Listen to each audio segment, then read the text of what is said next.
Sintayong meremehkan Cina.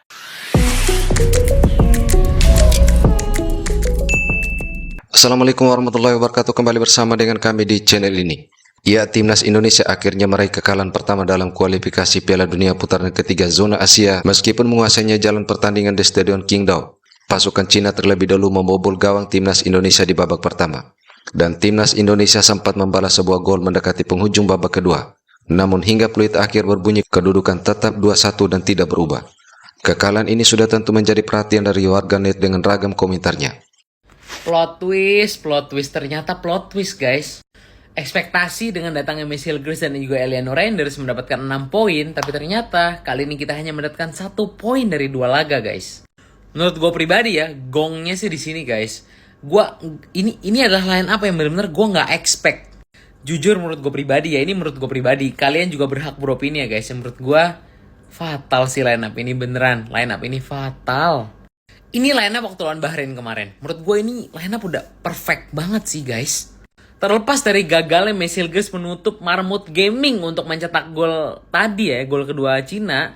Menurut gue Hilgers ini bermain dengan sangat bagus dan ia menunjukkan kelas Eropanya. Jadi tentunya menurut gue kaget banget ngeliat Messi Hilgers babak kedua ditarik. Secara statistik gila banget, Indonesia bahkan sampai 83% ball possession tapi tetap aja nggak ada artinya. Kita ternyata masih butuh banget lemparan seorang Pratama Arhan dan terbukti lemparan dari Pratama Arhan berhasil menjadi awal dari gol dari seorang Tom Haye di laga ini. Arhan di laga ini sempat bermain juga di sisi bek kanan dan Arhan pun menurut gue bermain cukup baik, crossingnya juga bagus. Sayang nggak ada yang bisa memaksimalkan aja. Fun fact, ini pertama kali timnas senior kita kalah ya dengan jersey putih ini guys. Oke, dengan hasil ini tentunya semakin berat lagi untuk timnas kita bisa lolos langsung ke Piala Dunia ya. Tapi untuk meraih posisi 3-4 masih sangat realistis. Oke, fokus di laga berikutnya. Coba kalian komen apa yang harus dibenahi. Yuk kita komen, let's go! Ya, timnas akhirnya harus takluk menghadapi China. Ya, hanya 1 gol mampu diciptakan di babak kedua. Dan lawan China yang kebobolan, artinya dengan timnas kebobolan 13 gol dari 4 pertandingan. Ya, seperti yang gue bilang tadi di halftime, kita jelas kenapa kita bisa kalah ya, jelas di babak pertama. Beberapa keputusan, terutama soal pemilihan starting 11 yang menjadi problem, itulah yang membuat kita kehilangan start dan akhirnya ketinggalan 2-0. Berat memang kalau udah ketinggalan 2-0 tuh berat. Dan kelihatan ketika Tom Haye masuk di babak kedua, lihat bagaimana perubahannya. Ya walaupun gue mempertanyakan big question mark kenapa Messi Hilgers yang diganti bukan Asnawi, tapi mungkin cedera. Gue tidak melihat alasan lain kecuali Messi Hilgers cedera dan kurang fit untuk bisa melanjutkan. Kalau dibilang performa karena dia gol kedua salah dia, ya lu cuma lihat dari satu kesalahan dia. Kenapa lu tidak lihat dari berbagai intercept yang dilakukan dengan bagus? Sedangkan Asnawi berkali-kali menjadi poros di mana kita kehilangan bola, main 85 menit, baru masuk Arhan 85. Gue nggak ngerti, asli bener-bener nggak ngerti. Dan di babak kedua, ya at least lebih bagus dibandingkan babak pertama. Karena China lebih defense, lebih turun, nggak ngepres, kita lebih banyak dapat space. Dan ada Tom Haye di situ juga. Tom Haye bisa lebih jalan melalui tengahnya. Dan terutama dimasukkannya Arhan dan juga terakhir Malik ya, itu berubah itu ritmenya. Kenapa baru dimasukkan menit 85? Gue juga nggak tahu. Ya kembali lagi mungkin ketiduran ST.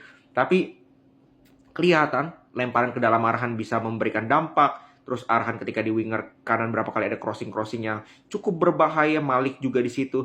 Ya telat pergantian pemainnya. Jadi khusus pertandingan ini ya murni kesalahan pemilihan pemain dan telat dalam mengganti pemain dari STY. Dan apakah dengan hasil ini kita langsung pupus harapannya? Tidak, karena kita masih punya peluang untuk bisa lolos dari playoff. Ya kita masih nanti main lawan Jepang di sini di Indonesia, lawan China di Indonesia, lawan Bahrain di Indonesia, lawan Arab Saudi di Indonesia.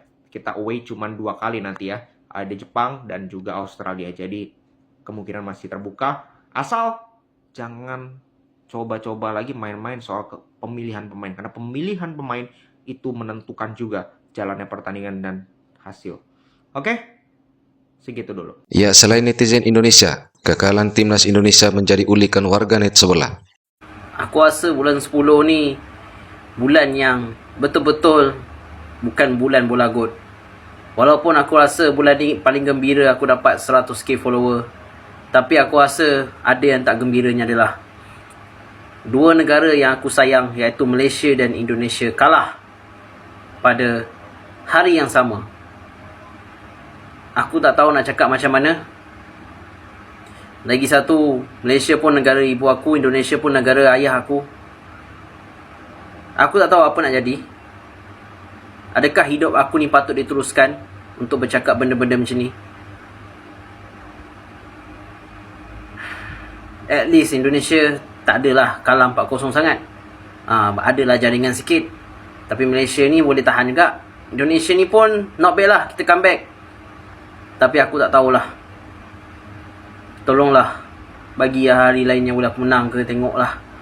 Kalau Malaysia kalah pun, Indonesia menang jadilah. Ini kalah dua-dua. Kau rasa nak tengok mana negara menang? Thailand, Singapura. Thailand okey lah, aku orang Thailand.